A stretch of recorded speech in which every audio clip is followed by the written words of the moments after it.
आखिरकार विपक्षी गठबंधन ने जो अलायंस है इसका नाम चुन लिया, नाम इंडिया रखा गया है। हाँ, तो ये जो हिंदुस्तान में अगले 2, 4, 6 महीने 8 महीनों में जो बहस होगी चुनाव से पहले, तो उसमें एक तरफ तो भारत होगा और दूसरी तरफ मोदी जी होंगे। तो ये लड़ाई इंडिया वर्सेस मोदी जी हो जाएगी।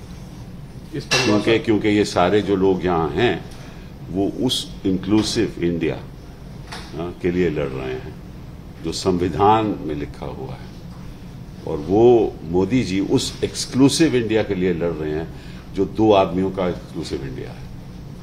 लड़ाई तो इन चीजों की होगी। इस परिभाषा के साथ आप सबसे पहले मीडिया के समक्ष आए हैं कि ये लड़ाई सीधा इंडिया वर्सेज मोदी होगा। बिल्कुल, एक तरफ भारत, दूसरी तरफ मोदी जी।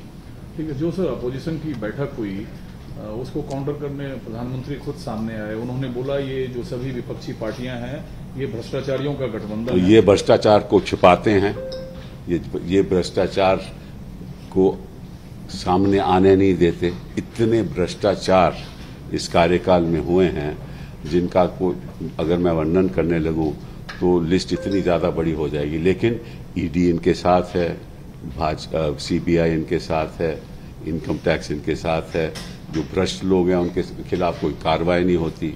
जो ऐसे लोग हैं जो रेसलिंग फेडरेशन के अध्यक्ष बने हुए हैं उनको अभी बेल मिलेगी। आप देखना, उन्होंने इंटरिम बेल तो मिल गई, उनके खिलाफ कोई कार्रवाई नहीं होती। मणिपुर में जो प्रधानमंत्री जी हैं वो मौन हैं। ब्रिजभूषण सिंह के मामले में मौन हैं। जहां भी कुछ होता है, दलित मारे जाते हैं तब मौन रहते हैं, जो अल्पसंख्यक लोग मारे जाते हैं तब मौन रहते हैं, और जिनके खिलाफ कार्रवाई होनी चाहिए वो होती नहीं है। भ्रष्ट कौन है ये तो जनता ही बताएगी जब लड़ाई होगी इंडिया वर्सेस मोदी जी। विपक्षी एकजुटता को देखते हुए 38 दलों की बैठक एनडीए भी कर रही है। ये वो कौन से 38? ज्यादातर जो दल तो नॉर्थ ईस्ट के हैं। कौन से 38 दल? भाई ये जो भाजपा है ये केवल 4-5 राज्यों में, सारे राज्यों में से 4-5 राज्यों में भाजपा आज सरकार में है। बाकी तो उन्होंने अवैध तरीके से सरकार गिराई। एक तो असम में हो गया, एक उत्तर प्रदेश में हो गया, एक गुजरात में हो गया, उत्तराखंड में हो गया, और कहाँ है ये आप मुझे बताओ। तो जब ये मिटते ही जा रहे हैं हिंदुस्तान के नक्शे में, तो लड़ाई इंडिया वर्सेस मोदी जी होगी ना। सर, उन्होंने जो अब्राहम लिंकन ने डिफिनेशन दिया था डेमोक्रेसी को, उनको दोहराया और कहा इसके विपरीत विपक्ष है। अगर आप अब्राहम लिंकन की अगर डेमोक्रेसी के डेफिनेशन को अपना लें तो हिंदुस्तान आज स्थिति में नहीं हो, आज उस स्थिति में नहीं हो जो मोदी जी ने करके दिखाया। रुपया कहाँ चले गया आपको मालूम है? रुपया जब हम सत्ता में आए थे तो मोदी जी कहते रुपया हम 58 पर डॉलर में ले आएंगे। आज रुपया कहाँ पहुंच गया है? आज महंगाई कहाँ पहुंच गई है मोदी जी भी जानते हैं। मतलब कि आम पदार्थों की मांग इतनी ज्यादा हो गई है कि आम आदमी उसको सह नहीं सकता। तो मोदी जी किस बात की कर रहे हैं? आर्थिक व्यवस्था हो तो इतनी बुरी है। टमाटर के दाम ही 100 से ज्यादा हो गए हैं, 100 रुपए से ज्यादा हो गए हैं। दालों के दाम ही इतने ज्यादा हो गए हैं। तो किस भारत की बात कर रहे हैं मोदी जी? वो भारत जो किसी 2-4 चंद लोगों का भारत है। लेकिन जब वो परिवारवाद पर हमला बोलते हैं तो कौन सा पलड़ा आपको ज्यादा भारी? कौन सा परिवारवाद की बात हो रही है? सीतारमण जी परिवारवाद की बात करते हैं। कैसे चीफ मिनिस्टर है वहां? अशोक गहलोत कौन से परिवार से आए हैं? मैं उनसे पूछना चाहता हूं कौन से परिवार से आए हैं अशोक गहलोत जी? और जो हिमाचल में हमारे मुख्यमंत्री हैं कौन से परिवार से आए हैं? मैं इनसे पूछना चाहता हूं। तो जो बातें हैं वो तथ्य की करनी चाहिए। ऐसे आरोप लगाना ये सही नहीं है। वो हमारे प्रधानमंत्री, हमारे अपने प्रधानमंत्री जी हैं। तो मैं चाहता हूं कि वो भारत को रिप्रेजेंट करें, ना कि 2-4 चंद लोगों को। उन्होंने 20 लाख करोड़ का एक आंकड़ा पेश किया करप्शन का और कहा जो लोग जमानत पे बाहर हैं, जो पूरे परिवार। कौन सा 20 लाख करोड़ का? आज किस कोर्ट ने तय कहा है कि 20 लाख करोड़ का? हम तो 50 इनके अगर हम भ्रष्टाचार के जो आंकड़े आपको बताएं तो 20 लाख से कहीं ज्यादा होंगे। लेकिन अभी कोर्ट की कोई कार्रवाई नहीं हुआ, कोई फैसला नहीं हुआ है। तो कौन सी कोर्ट के फैसले पर कर रहे हैं? ये अपने आप आरोप लगा रहे हैं जैसे मोदी जी हमेशा लगाते रहे हैं। सर, 21 तारीख को क्या राहुल गांधी को सुप्रीम कोर्ट से सुप्रीम राहत मिलने वाली है? ना आप जानते हैं ना मैं जानता हूं। कानून बताएगा और सुप्रीम कोर्ट कहेगा।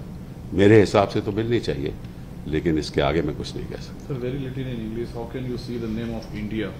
India represents what India represents in the Constitution of India, an inclusive India.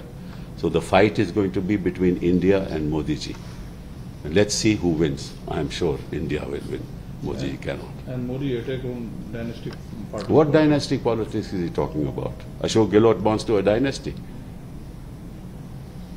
The Chief Minister of Himachal Pradesh belongs to a dynasty.